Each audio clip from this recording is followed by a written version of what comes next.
Sit and goes are beatable, but you have to play with the sit and go formula, basically. And the only way to really make money at sit and goes is to play a whole ton of them.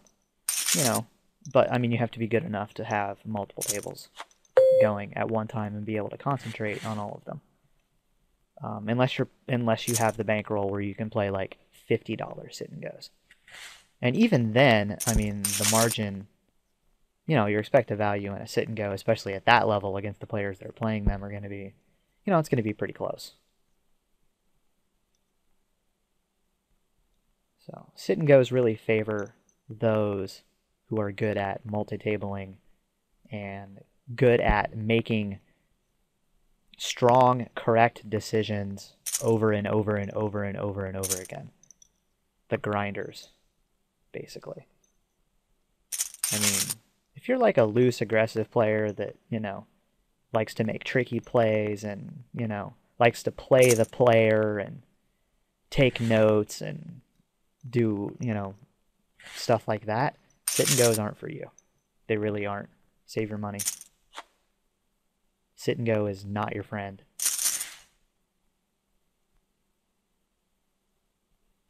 The loose aggressive players are not good in sit and goes. Like I said, sit and goes have been mathematically solved. And it's the tight aggressive strategy opening up until your chip stack gets to the point where you're basically making all in or fold moves and you have to know when to 3-bet. You have to know when to raise, when to 3-bet, when it's mathematically correct to call, etc., etc., etc.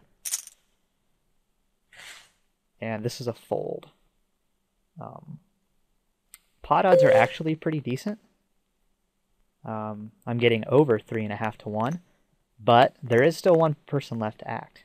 And the hand obviously is very weak.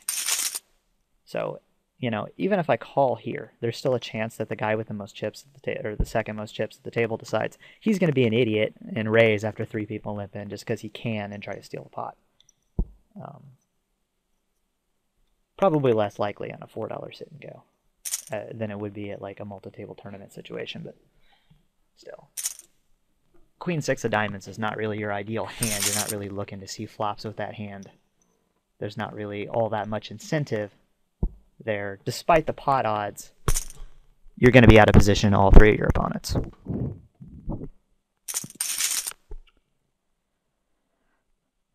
And he's got pretty much the nut dizzle draw.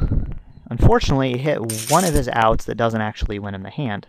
But he had an open-end straight flush draw, and there's no way in hell he's folding that at any point for any amount of money. So there's no way in hell you're getting away from that. I'm virtually never folding that to anyone ever. I mean, you're a favorite against a set. I mean, on this flop, King Jack of Hearts versus, you know, on this flop right here, King Jack of Hearts is a favorite against a set of 4s. It's a favorite. A favorite. I mean, you're never folding that, ever. Even after you brick the turn, I mean, it didn't pair the board, so you're still only like a 60-40 dog to a set, if I you know, recall my numbers correctly. But yeah, I mean, that's the nut dizzle flop for a King Jack suited there. And this is trash.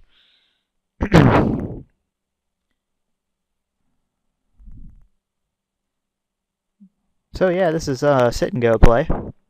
I've pretty much folded my way into, you know, having pretty much my starting chip stack. And pretty soon, basically pretty soon, I'm going to be push or shove mode, which is fine with me, because that's what sit and goes are made on. Those mathematical advantages of knowing when to shove, knowing when to fold, etc. That's where your profit comes from in sit and goes, regardless of individual results. And that's trash.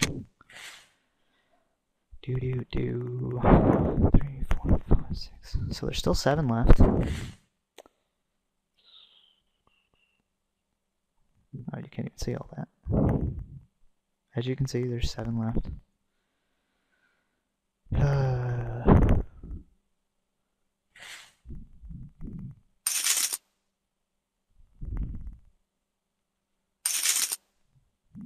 I'd like to record a multi-table tournament, like a really long, a whole bunch of parts multi-table tournament on here. Wish I would have recorded, would have been able to record the whole tournament earlier.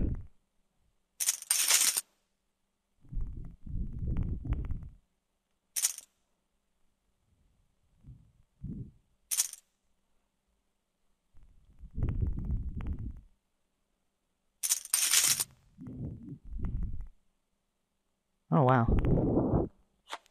Looks like they're going to chop this the vast majority of the time. Yep.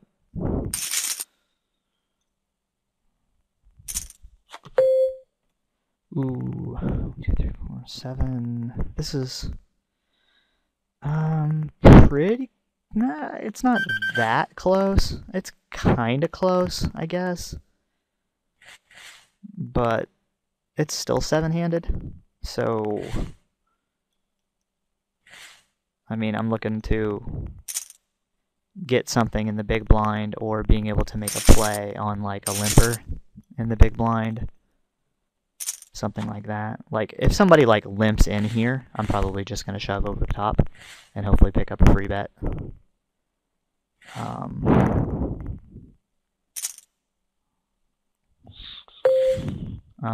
Calling all in with King 4 here is not the correct play, I don't think.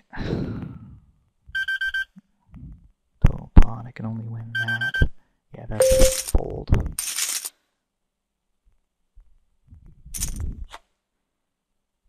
And when it gets back, when I get through the blinds here, I'm basically going to be shoving anything that's folded to me for a while. If I had a little bit more of a hand, I would seriously consider just shoving here. But Queen 6 offsuit is really, really bad. If I would have been in the big blind, here with Queen 6 offsuit after a limper, I would have seriously considered just shoving over the top and hoping that he just folds to the re-raise. But Queen 6 offsuit is just really bad.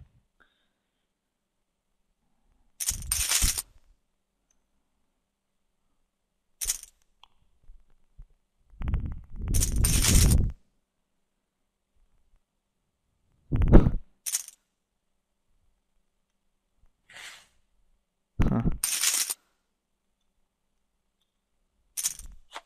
Yeah, if this folds to me, I'm going to be shoving it.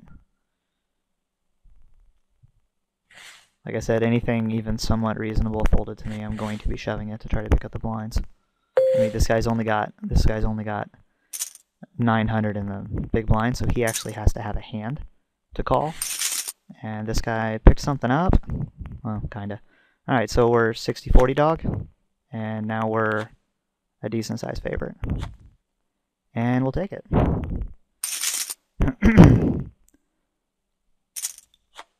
I mean, in that situation, you're just trying to pick up the blinds. It folds to you. You've got, you know... I mean, my hand doesn't really matter all that much there, to be honest with you. I have like 1,000 chips. The blinds are 75, 150. It folds to me. I'm just going to shove. I mean, the small blind didn't have all that many chips, and the big blind had less chips than I did. So, Queen 10... I mean, if I still had that short stack, I would be shoving that there. But at 2,300, I'm gonna fold it instead. But I mean, you got 7-9. Even if you figure to be called, he's like 60-40 with ace queen versus 7-9, having none of my suits. So, and then when I flop the 9, I'm, you know, 70% favorite or so.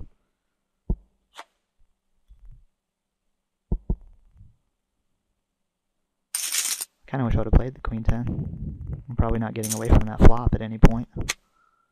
You flop the open-ended straight draw with no flush draw possible. I mean, that's one of the better hands you can make. I mean, that's one of the better flops you can get with the Queen 10 offsuit.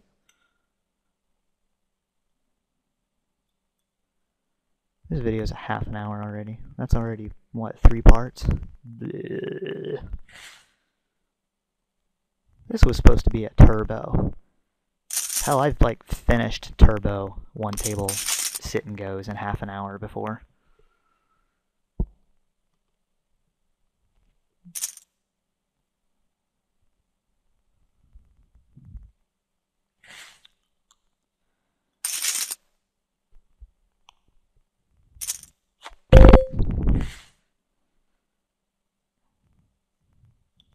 Bunch of short stacks. Well, 2 short stacks. Yeah, this guy pretty much has to make this play with 2 napkins. Really, I mean, I know I'm shoving literally any 2 cards there. There's no way in hell I'm getting into a big blind of 150 when all I have is 600 chips. Which, I mean, that should affect your calling situations too. When you're in the big blind and you have more chips than that, you should be thinking, well, what am I doing if I'm that guy? I'm not getting involved here with 9-6 offsuit for a full raise. If I had a real hand, I would come over the top and re-raise. I mean, he's raising from late position. So if it folds to me, I'm going to be putting the rest of my chips in and hoping that he doesn't have anything, or he calls with something worse, because king high figures to be the best hand in this kind of situation. And ace-9 is exactly the same thing I just said, only stronger, because ace-9 offsuit is actually a much better hand than king-4 suited. And in fact, I'm probably making, I don't know, it depends. I might be making a 3-bet situation here. If this guy raises, probably making a 3-bet, but this is a pretty easy all-in here with these blinds. You figure to have the best hand, and even